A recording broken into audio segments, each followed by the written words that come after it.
Salmo de número 37, versículo 1 a 11. Livro dos Salmos, o Salmo de número 37, versículo 1 até o versículo de número 11. Quem achou, se coloque de pé e diga amém.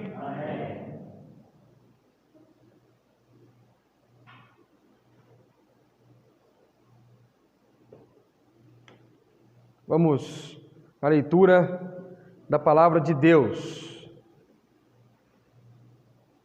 Estarei lendo na NVI e na exposição eu usarei também outras versões para a abrangência dos termos usados e compreensão melhor de todos nós. Salmo 37, versículo 1 a 11.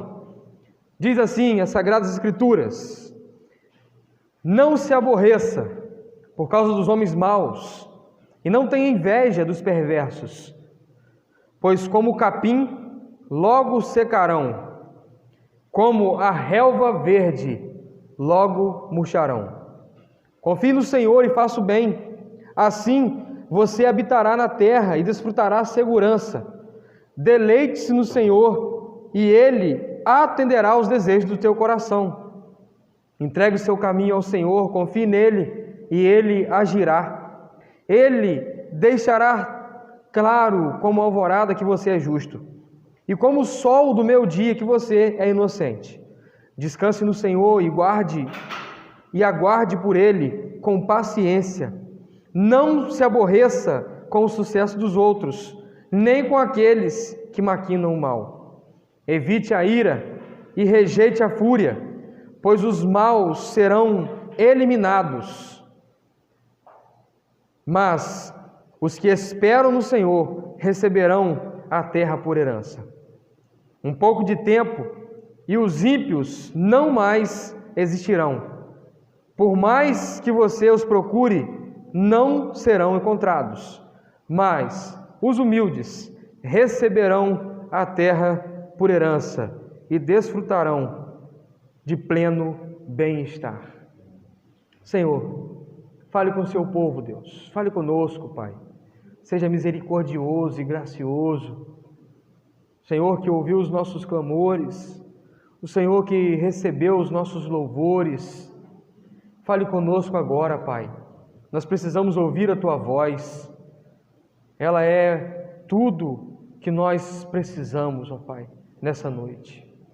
Ó Deus, nós te suplicamos que o Senhor possa vir ao íntimo de cada coração com a sua palavra, que é mais penetrante do que uma espada de dois gumes, e está, ó Deus, agindo, falando, Deus, claramente a cada coração. Em nome de Jesus, ó Pai, se apodere de mim e seja plena a sua palavra nos meus lábios, e que seja, Deus, ela verdade no meu coração. Em nome de Jesus, ó Pai, e que nessa noite nós possamos, ó Pai, mais uma vez, ser marcados por Sua palavra. Não por aquilo que o pregador tem a oferecer, mas por aquilo que Tu és, por aquilo que a Tua palavra é, e pela ação do Teu Espírito Santo. É em nome de Jesus que nós oramos, ó Pai, humildemente. Amém e amém.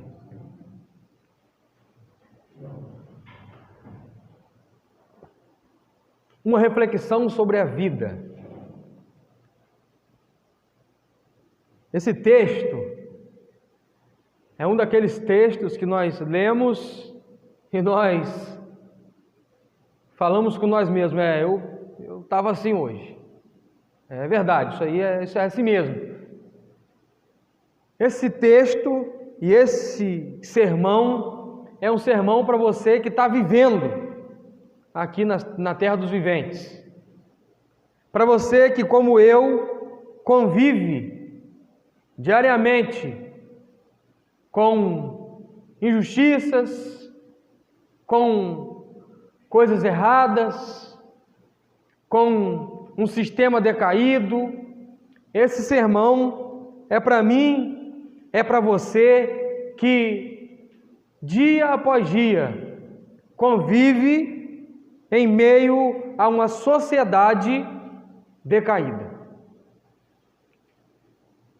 E para você que está vivendo aqui nessa terra e está desejoso de viver uma vida que agrada a Deus, eu gostaria de estar trazendo essa mensagem, essa reflexão sobre a vida, com as lentes desse salmo. Irmão, você nunca acordou certo dia e você deu aquela espreguiçada e logo em seguida já começou a colocar um monte de interrogação de por que isso? Mas por que está acontecendo aquilo? Mas por que é assim comigo? Para você, irmão, que certamente já ficou injuriado com algum acontecimento, com alguma circunstância da sua vida. Certamente você, algum dia, já parou para analisar a sua vida e olhar para o quadro à sua volta e fez algumas observações que esse texto está retratando. Talvez você ficou impaciente com as situações políticas. Talvez você ficou injuriado com uma notícia televisiva que te revoltou. E eu gostaria de, olhando para essa perícope do Salmo de número 37, versículo 1 a 11, refletir junto com você, que é carne e osso como eu, que falha como eu, que pensa coisas que não deveriam pensar e que foge até da sua ousada controlar certos pensamentos e que você deve fazer uma reflexão sobre a vida. Com base nesse texto. Esse é o Salmo de Davi. É um salmo que nos remete a um Davi experiente, a um Davi que passou por algumas circunstâncias e já é vivido e está escrevendo esse salmo. Nós precisamos observar que o saltério, ele é composto de diversos tipos de autores e escritos.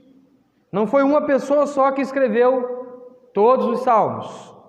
Ele foi composto por vários escritos de vários autores e de diversos momentos no decorrer da história do povo de Deus. Então, durante toda a trajetória, grande parte dela, foi composto salmos, cânticos, que registrados foram e depois feito um livro com todas essas poesias. Também nós precisamos observar que os salmos, eles têm vários autores, como Davi, que escreve esse salmo, como Moisés, Asaf, os filhos de Corá. E ao observarmos cada tipo de salmo, nós observamos cada composição também de gênero literário. Dentro dos 5 livros, como a tradição histórica registrou, que o livro de Salmos ele tem 5 livros e que chegou a nós em um só livro compacto. Esses 5 livros eles são divididos do capítulo 1 até o capítulo 41, do capítulo 42 até o capítulo 72, ou melhor, do Salmo 73 até o Salmo 89, do Salmo 90 até o Salmo 106, do Salmo 107 até o Salmo 150.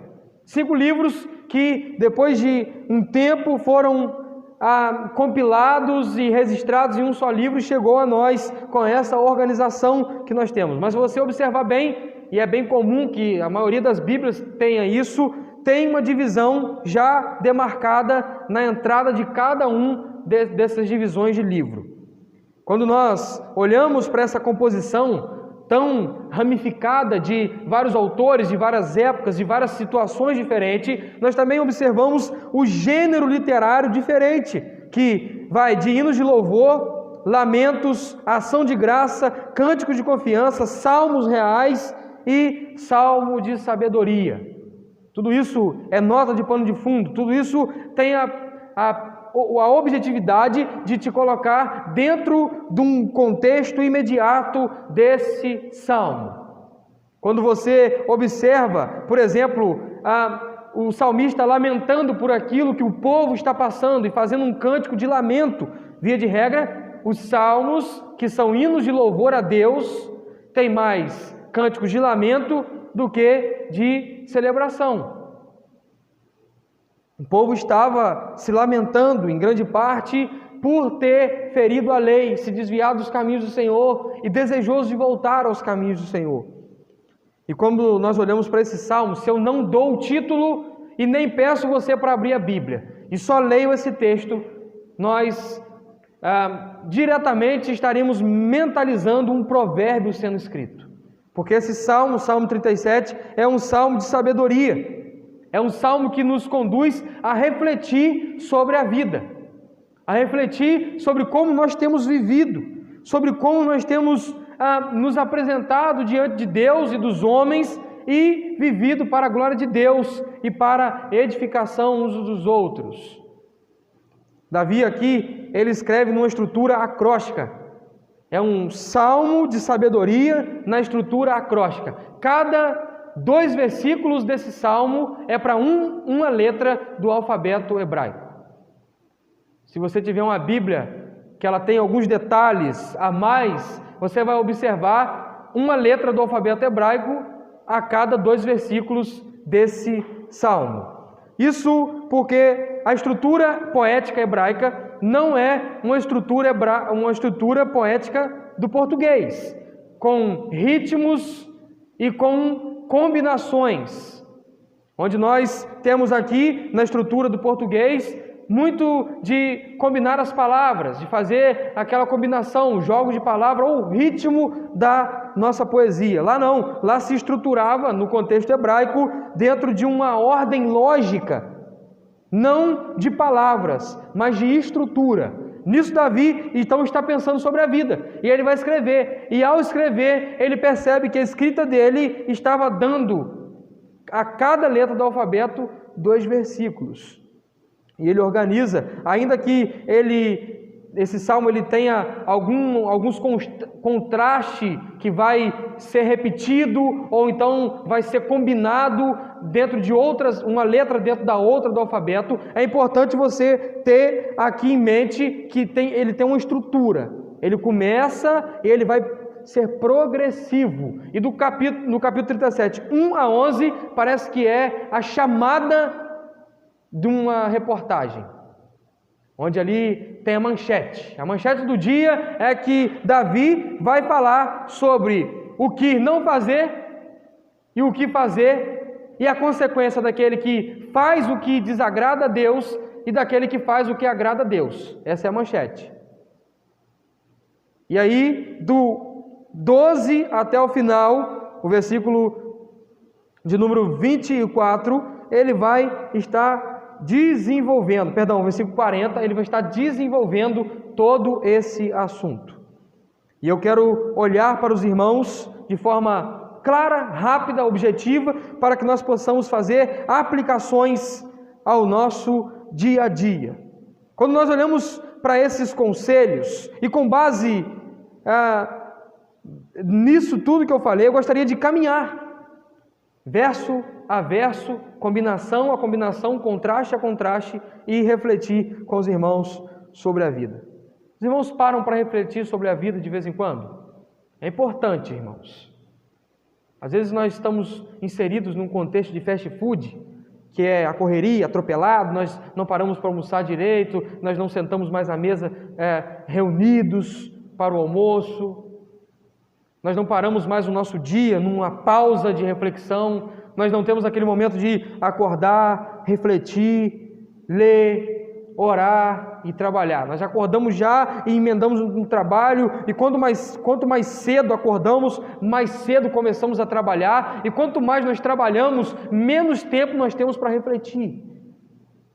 Isso é um grande problema, e Davi está nos convidando, é a primeira reflexão e aplicação, a você parar e refletir sobre a sua vida, que isso é muito importante. Porque às vezes você, de forma atropelada, você faz acusações, ponderações, você fica angustiado, você fica irado na sua correria, sem refletir. E aí você acaba praticando aquilo que desagrada a Deus e não praticando aquilo que Deus gostaria que você praticasse no seu viver diário. Vamos olhar os conselhos que temos aqui nessa perícope e aplicar de forma objetiva e direta. Os conselhos de Davi começam com um não. O que não fazer para um viver que agrada a Deus? Observe bem, o que eu e você, nós devemos abandonar ou não praticar para viver de forma que agrada a Deus. Se você está com a sua Bíblia aberta, você vai observar que o versículo 1, ele vai abrir com não. Versículo 1, não se aborreça. Em outra versão, não fique indignado. Não te indignes. Temos também, na negativa, nos imperativos negativos do texto, nós temos, não fique indignado. Ainda no versículo 1, você vai ter, não tenha inveja. E agora você vai olhar mais à frente comigo, onde ele vai trazer mais negativos. Ele vai dizer, não te irrites. Não te irrites. Você está acompanhando o texto e pode observar ele trazendo essa negativa no versículo 7. Não se aborreça ou não se irrite com o sucesso dos outros. Ele vai dizer ainda mais à frente, não fique irado. Não fique irado. Ele vai estar nos apresentando, não seja furioso. Versículo de número 8. Não se ire ou evite a ira e rejeite a fúria. E ainda, não se irrite. Não seja furioso. Em outra versão. O que nós temos aqui de conselho sábio, irmãos? Que nós precisamos avaliar o nosso viver. Porque tudo isso faz mal para o seu viver. E se eu viesse para aqui e desse ênfase dizendo, olha, não pratique isso, não fique indignado, não tenha inveja, não te irrite, não seja irado, não seja furioso, não seja impaciente, estaria maneiro. Mas isso é um discurso. Se eu trato de somente atitudes de um viver para o seu bem, seria um caminho para o moralismo. E a atitude do Evangelho não é essa. Até porque tudo isso, mediante o Evangelho, não é para você deixar de fazer para o seu bem, mas é você deixar de fazer porque é pecado. Em primeira instância e última, toda essa descrição dos imperativos negativos na proposta do Evangelho não é simplesmente por causa do seu bem-estar, mas é por causa de ferir o coração de Deus, é por causa do pecado. Isso tudo é pecado.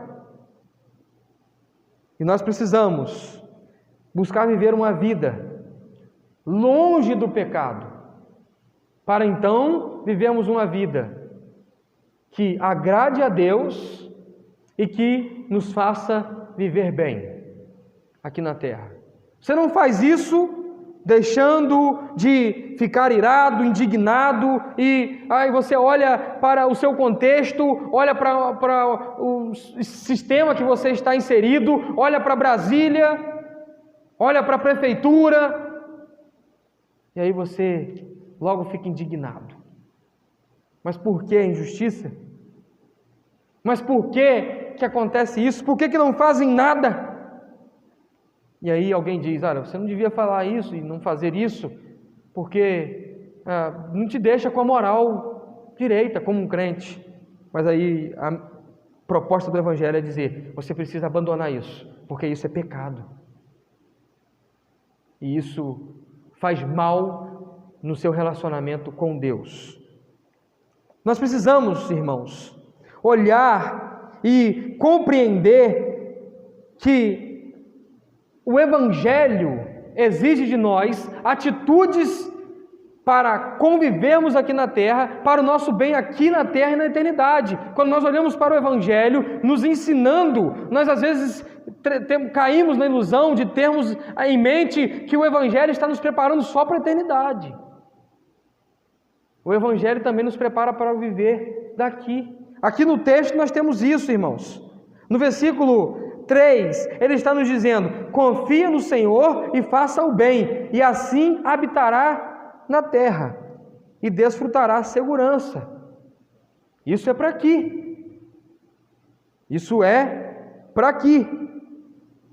Mas ainda, nós vamos ver o próprio texto nos ensinando que não é só para aqui. Não é só para o agora. Versículo de número 9. Mas os que esperam no Senhor receberão a terra por herança. Opa!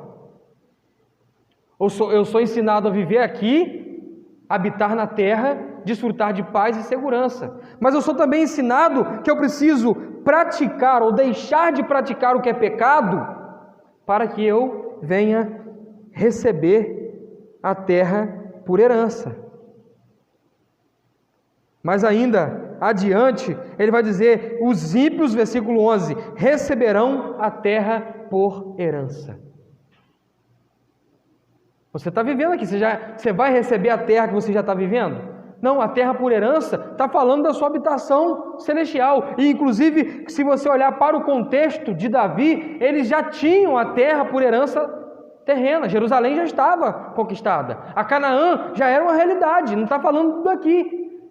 O versículo 3 nos chama a atenção para que nós venhamos desfazer-nos de todas aquelas negativas que Davi está nos aconselhando a deixar, para que nós venhamos viver bem aqui na terra, nos relacionamentos.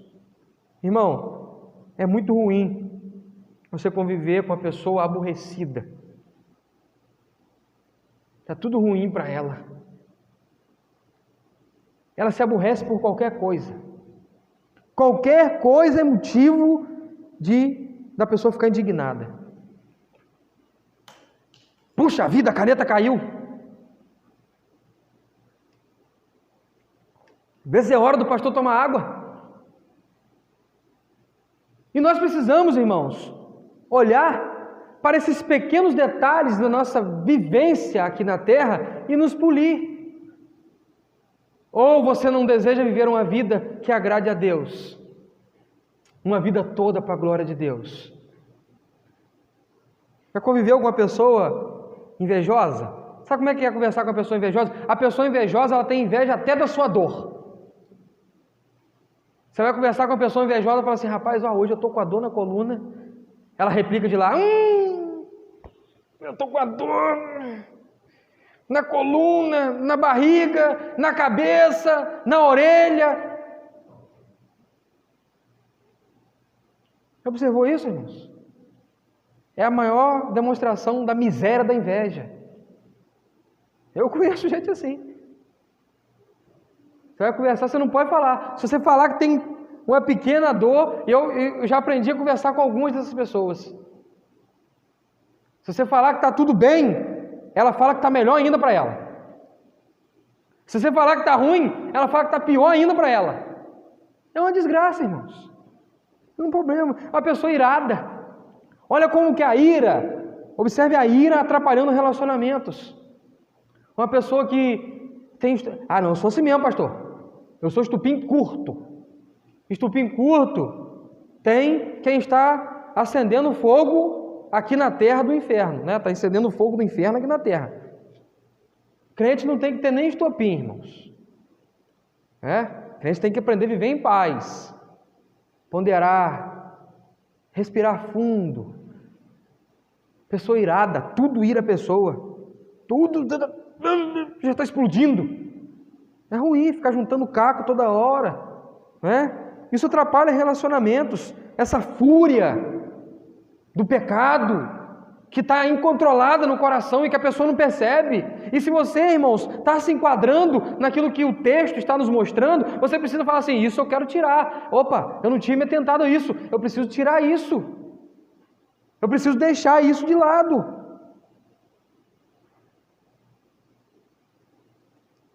Olha, tem até um dito sobre isso: eu pago 100 para não entrar na briga, mas depois que eu entro eu pago 200 para não sair. Isso tudo é pecado, irmãos. A gente fica, às vezes, imaginando a lista de pecados de Gálatas, ou aquilo que Apocalipse fala de que vão ficar fora, e nós criamos uma mentalidade pecaminosa, ou um senso de pecado, que é somente aquilo que é grotesco, aquilo que é escandaloso: adultério, fornicação, assassinato.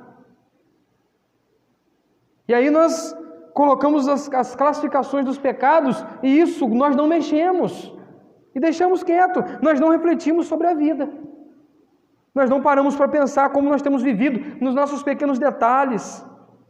Eu tenho parado para observar a minha vida, tenho feito anotações e resoluções pessoais, para que eu possa ir me lapidando, me polindo, irmãos. E os irmãos devem fazer a mesma coisa. Olha esses imperativos negativos classificados como pecados, conforme eu disse em Gálatas, capítulo 19, versículo 21. Gálatas, capítulo 19, versículo 21.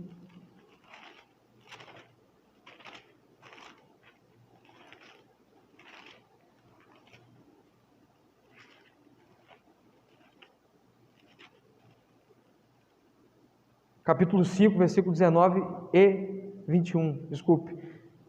Vai achar Gálatas, capítulo 19, nunca aí, só se tiver algum perdido por aí que não acharam ainda.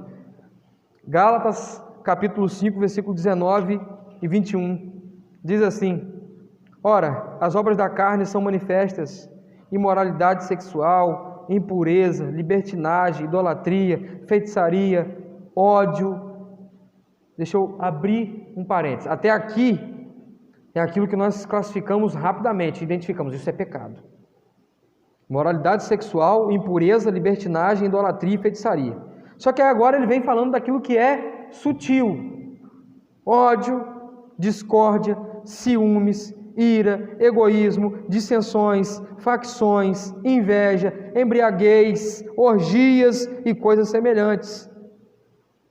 E ele vai dizer: eu vos advirto, como antes já os adverti. Aqueles que praticam essas coisas não herdarão o reino de Deus. E aí o texto de Salmo 37 está nos dizendo: se você deixa de fazer as coisas que são pecado, e você pratica as coisas que são instrução prática de reflexo de um viver piedoso, herdarão a terra. Fazendo a conexão de palavra por palavra, a palavra herdará em Salmo 37, a palavra não herdará em Gálatas 5, é um contraste que nos mostra que nós precisamos rever as nossas atitudes. E eu gostaria de dizer: se pregar a respeito de um viver pecaminoso não te incomoda, você precisa de nascer de novo. Se eu olho para aquilo que a Bíblia me ensina a respeito de um viver pecaminoso, me convidando a deixar aquilo e aquilo não me incomoda, é porque você não nasceu de novo ainda. Bom, isso é o negativo, irmãos. É aquilo que você precisa entender que você não pode fazer, ou que você tem que abandonar. Agora, o texto também é rico em nos ensinar aquilo que nós devemos fazer. São os imperativos afirmativos, e o contraste é maravilhoso. O contraste entre os imperativos negativos e os imperativos afirmativos, eles são joias. Ele vai nos trazer informações preciosas também daquilo que nós precisamos fazer para agradar a Deus no nosso viver. Começamos no versículo de número 3. Confie no Senhor. O crente, ele precisa viver uma vida de confiança em Deus. Não de desespero. Tudo é desespero. Tudo é o fim da picada. Tudo é o final da caminhada. Irmãos, os crentes, eles devem ser conhecidos como pessoas que confiam em Deus. Se os crentes não confiam em Deus, na sua soberania, na sua majestade, quem vai confiar, irmãos? E ele vai dizer no mesmo versículo: e faça o bem. Nós precisamos, como crentes, entender que nós somos salvos para as boas obras. Nós não dependemos de fazer boas obras para a salvação, nós não fazemos o bem para ser salvos, mas os crentes, eles são salvos para fazer o bem. Vai ficar esperando quem faça o bem? Os políticos? Os moradores da Pampulha? Irmãos, os crentes devem assumir essa postura, e aí eu vejo nesse versículo fé e obras andando de mãos dadas. Confia em Deus e faça o bem. Mãos dadas, não há conflitos. Nós vamos observar também, irmãos, nesse texto, um compromisso em viver diante de Deus e viver diante dos homens. Confiar em Deus, diante de Deus, aquilo que é vertical, mas fazer o bem, aquilo que é horizontal. O texto segue nos dizendo: deleite-se no Senhor. Deleite-se no Senhor. Irmão, deleitar, ou na sua Bíblia está agrada-te, ou na sua Bíblia pode estar tenha prazer. Tenha prazer no Senhor. O crente que não tem prazer no Senhor, ele não é crente, ele não se converteu de fato, irmãos. Vamos na igreja. Vamos lá, né? Fazer o quê? Que prazer é esse, irmãos? Vamos ler a Bíblia. Rapaz, tem que ler a Bíblia. O pastor fica puxando minha orelha, tá doido? Deixa eu ler aqui para fazer minha tarefa diária. Isso não é deleite, irmãos.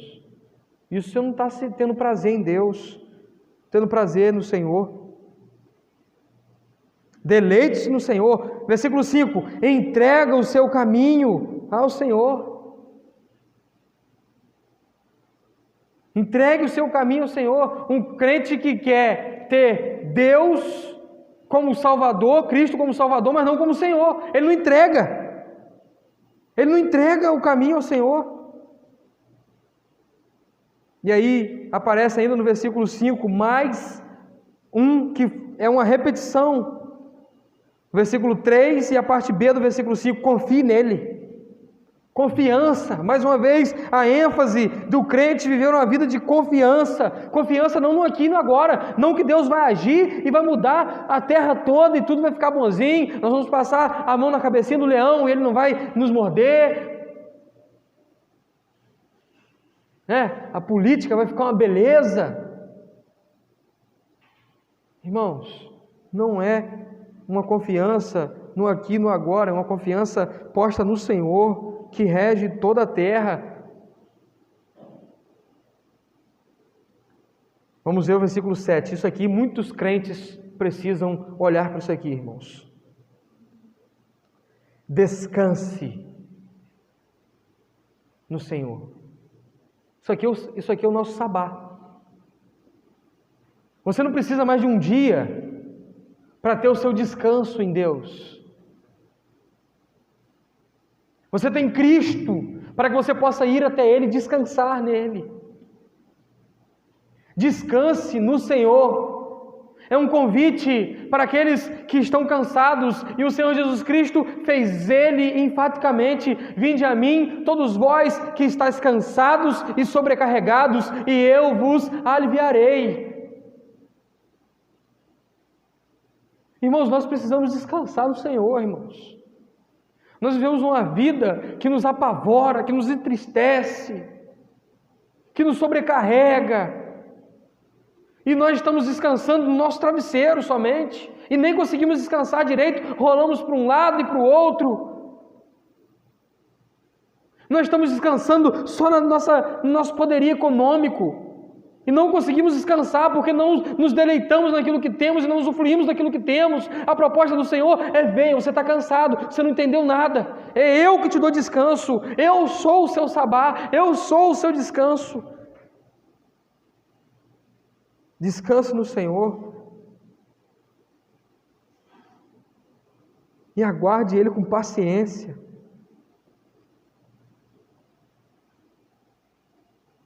Tudo aquilo que o Evangelho nos propõe de abandonar, o Evangelho traz as consequências severas daquilo. E Salmo e a reflexão que Davi faz sobre a vida, Salmo 37, está nos mostrando exatamente isso, irmãos. Uma vida de pecado é uma vida que faz da pessoa ser como um capim, que secam quando o sol nasce e o aperta, ele seca. A vida no pecado, se aborrecendo por causa dos homens maus, ficando indignado por causa das coisas erradas, é uma vida que vai fazer você se secar, murchar como a relva verde. E o que o Salmo, o Salmo de número 1 vai nos trazer? Que o justo, o crente, ele não é como um capim, ele não é como a relva, ele é como uma árvore plantada junto a ribeiros de água. Ele não murcha, pelo contrário, ele dá frutos, ele frutifica. É belo, florido, é de raízes firmes, é de caules resistentes, e é de fruto saboroso. Não é como capim, não é como relva. Uma vida de pecado vai mostrar que seremos consumidos pelo fogo eterno. A ideia do texto de um capim é consumir pelo fogo. Capim não serve para outra coisa, capim seco. Capim seco serve para quê, Senei? Capim seco serve para quê, senhor Ivo? Capim seco só serve para uma coisa, irmão: fogo. Não tem utilidade. Boi não come capim seco.